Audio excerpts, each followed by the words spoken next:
Você já parou para pensar o que é a social-democracia? Pois bem, eu vou falar aqui muito, ou quase tudo, baseado nesse livro aqui, vou deixar um tempinho, né? É o nome complicado, muita consoante, Adam Przeworski, um polonês já radicado nos Estados Unidos há muito tempo, Capitalismo e Social-Democracia. O livro é excelente, um livro antigo, excelente, antigo, porém atual, quer dizer, não invalidado. Muitas discussões em torno desse livro, discussões acadêmicas e não acadêmicas. Ele mostra aqui a emergência da social-democracia. Esse livro está esgotado, eu não sei se tem em PDF, certamente tem em bibliotecas de universidades de ciência política, né? Pode ser que tenha em PDF em algum lugar, foi editado há tempos pela Companhia das Letras. Pois bem, o que ele mostra aqui neste livro? Que a social-democracia é um fenômeno histórico. E ele faz uma breve história disso, ele começa no século XIX, 1860, 1870, mostra a emergência dos movimentos socialistas na Europa. E aí ele pega, inclusive, né, depoimentos que antecedem esse período, refletindo sobre a participação política dos operários, a participação dos operários na política. Então tem várias passagens muito interessantes, né?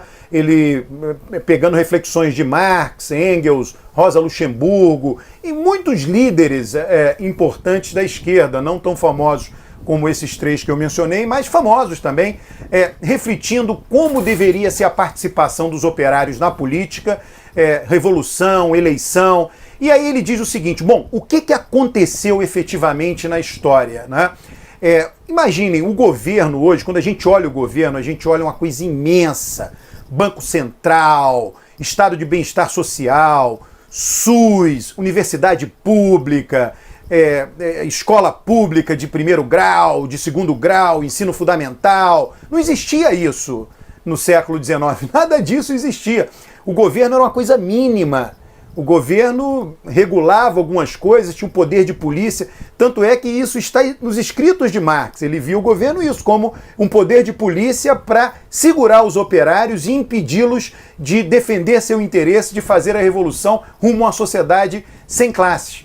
Tá? Isso está nos escritos de Marx. Aí o governo vem crescendo, tem Banco Central, a burocracia, agências reguladoras, a burocracia hoje é incomparável.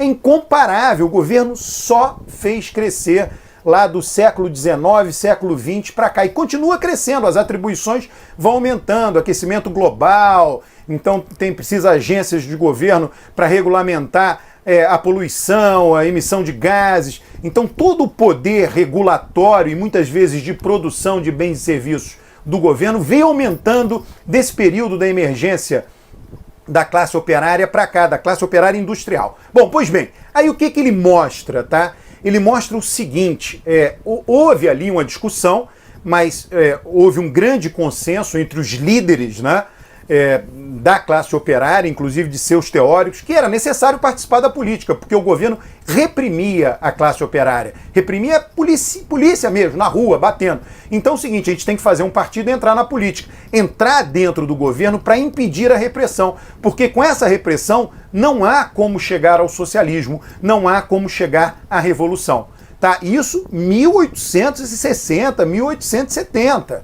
Tá? Então aí são formados os primeiros partidos operários, partidos que depois vieram a ser partidos de massa de esquerda e passaram a ser votados e tiveram um imenso crescimento brutal entre o final do século XIX e o início do século XX, tudo documentado no livro, tudo documentado, ele mostra as votações, olha, tal eleição foi tanto, conseguiu maioria no parlamento, né? E aí a esquerda chega no governo, né? Europa Ocidental, toda ela, né? Áustria, Alemanha, enfim, todos os lugares, um crescimento avassalador, rápido, imenso, né? E aí, bom, chegamos, agora o que a gente faz? Acabou a repressão à classe operária, vamos implantar o socialismo. Outra coisa importante, tá, que está mostrada, nunca na história os operários foram maioria, foram mais do que 50%. Operário fabril mesmo, urbano, nunca foram maioria. Tá? Chegaram no máximo a 40%, vamos supor que o Partido Operário de Esquerda rumo ao socialismo quisesse esses 40%, segurassem todos esses votos. Sim, mas ele não tinha a maioria.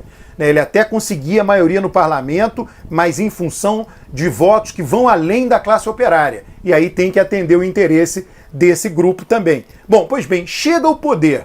Aí, chegando ao poder, a decisão é o quê? A decisão, existe uma troca, né? O que você faz? Melhora a vida do povo, né? Você se tornou um representante do povo, um operário, sindicalista, se tornou um representante do povo, dos operários, e você quer chegar no socialismo, né? Isso no início do século XX, antes da Primeira Guerra, antes da Segunda Guerra Mundial. O que você faz? Melhora a vida do povo, né? Agora, ou começa a tomar as decisões que vão levar rumo ao socialismo, né? Estatizar tudo, nacionalizar empresas, ou então melhora, olha, eles estão pedindo seguro-desemprego, vamos fazer seguro-desemprego? Foi feito. Eles estão pedindo aposentadoria, seguro-saúde. Então, toda a formação do estado de bem-estar social começa no final do século XIX e vai entrando todo o século XX. E foi até os anos 70, 1970. Depois veio a Tati, veio diminuindo isso. Mas a social-democracia fez isso. Então, o que ele mostra? Essa decisão foi tomada, a decisão de melhorar no curto prazo a vida dos representados. E mais do que isso, na medida em que os operários votavam em representantes, eles delegavam aos seus representantes, aos deputados eleitos, as suas demandas. E aí, toda uma discussão que aconteceu na esquerda nessa época, isso desmobiliza. Ele vai dizer, bom, mas não tem jeito, porque ou a gente aceita ser representante deles e eles vão cuidar da vida privada, vão continuar trabalhando, etc., não vão para a rua fazer a revolução, ou a gente não aceita, não entra no governo e o governo continua reprimindo a gente. Tá? Então, houve a decisão de entrar no governo, a decisão de participar da política eleitoral.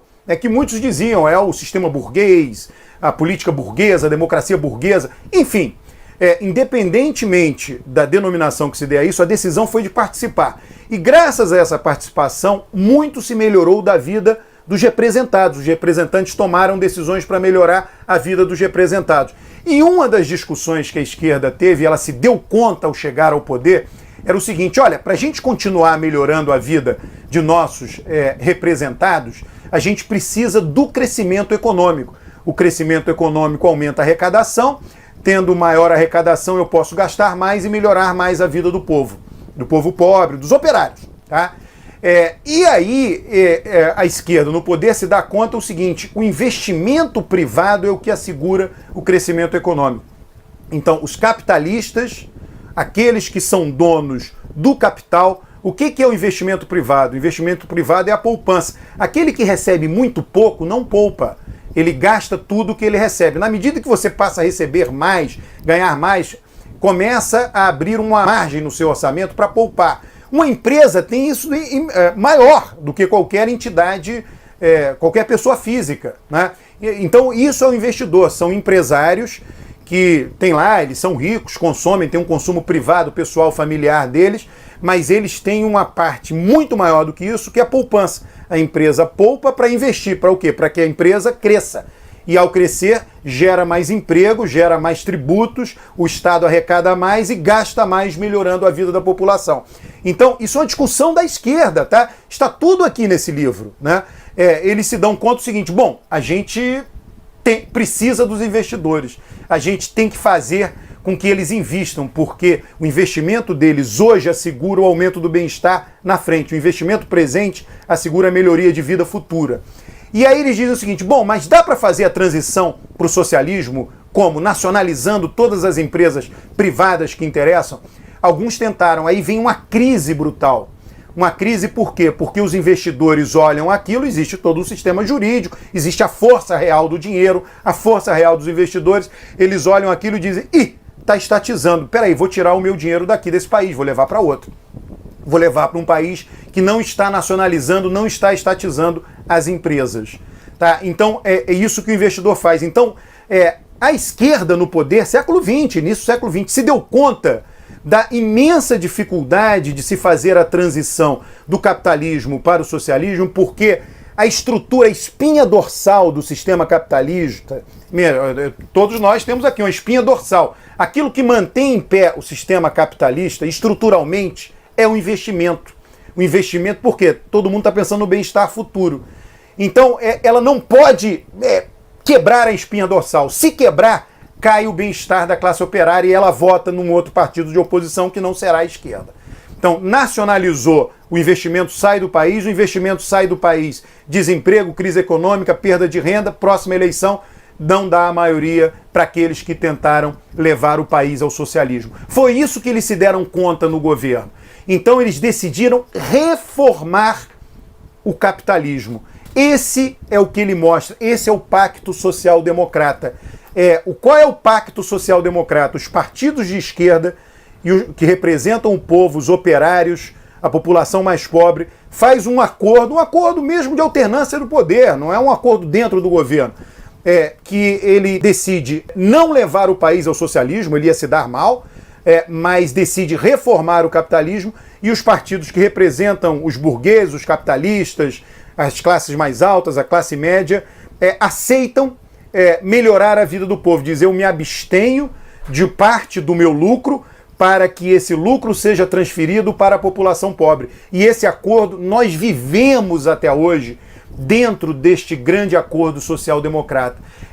Margaret Thatcher e Ronald Reagan tentaram romper, mas ele continua meio que vigorando, né? Tem limites para isso. A austeridade hoje do Reino Unido, de alguns países europeus, a Alemanha não é assim, mas essa austeridade ela teve limites. Por quê? Porque vem uma eleição, né? Tony Blair, não, está diminuindo o estado de bem-estar social, vota no Tony Blair, aí ele volta a aumentar. Então, nós até hoje vivemos dentro desse pacto da social-democracia. E o que é um partido social-democrata? Um partido social-democrata é um partido de operários, de um partido de matriz sindical. E ele sempre começa mais radical e depois se modera. A primeira eleição que o PT disputou, a primeira eleição que Lula disputou majoritária foi o governo de São Paulo, em 1982, tinha lá o lema: trabalhador vota em trabalhador, peão vota em peão. Por quê? Porque tem os operários, tem que marcar identidade, tem que segurar, eles têm que votar na gente. Então, quanto mais você marcar a identidade, maiores as chances de ele votar no seu partido. Só que aí você vai tentar fazer a maioria. Para fazer a maioria, não tem voto de operário para fazer a maioria. Então você tem que ir além dos operários. E aí você tem que moderar o seu discurso. Então o Lula começa em 82 falando peão vota em peão, trabalhador vota em trabalhador. Em 89 já está falando sem medo de ser feliz. A diferença é imensa. Sem medo de ser feliz amplia, não está falando para os operários, está falando para quem quiser ser feliz. E é claro que quando chega no governo tem que representar interesses mais amplos. Não dá para representar somente o interesse dos operários. Isso que aconteceu no Brasil aconteceu em todos os países europeus, só que antes do Brasil, porque eles se industrializaram antes da gente. Só por isso. Tá? Então, esse é o fenômeno social-democrata. Quando a gente olha, por exemplo, quando eu sempre olhei, o PSDB tem um nome, Partido da Social-Democracia. Mas é um nome, é normal, foi a decisão que eles tomaram, intelectuais de esquerda que fundaram, mas todo partido social-democrata vem do movimento sindical, tem representantes eleitos na sua origem do movimento sindical, líderes sindicais. O PSDB nunca teve isso. Tá? E todo partido social-democrata é votado proporcionalmente mais pelos mais pobres. Desde que Lula emergiu, o PSDB não teve isso, emergiu no governo, né, 2006 para cá. Então o PSDB, apesar de ser até hoje no nome um partido social-democrata, ele nunca foi na prática um partido social-democrata. O PSDB não se encaixa no que está aqui nesse livro, nunca, nunca, e nem nunca vai se encaixar. No Brasil, o Partido Social-Democrata é o PT. Não só ele é o Partido Social-Democrata, mas o principal líder da social-democracia no Brasil é o Lula. Ele colocou os pobres na política de uma maneira inteiramente institucional. Ora, ninguém pode dizer que no Nordeste, que é o grande eleitorado do PT, a cidadela do PT, de Lula, todos aqueles eleitores sejam operários, ou seja, não tem esse interesse de classe operário. Tá? Então esse é o fenômeno da social-democracia. Eu fiz essa explanação, muito baseado nesse livro, recomendo a leitura, como disse, ele está esgotado, é possível achá-lo em livrarias, talvez em PDF, na internet. Um forte abraço.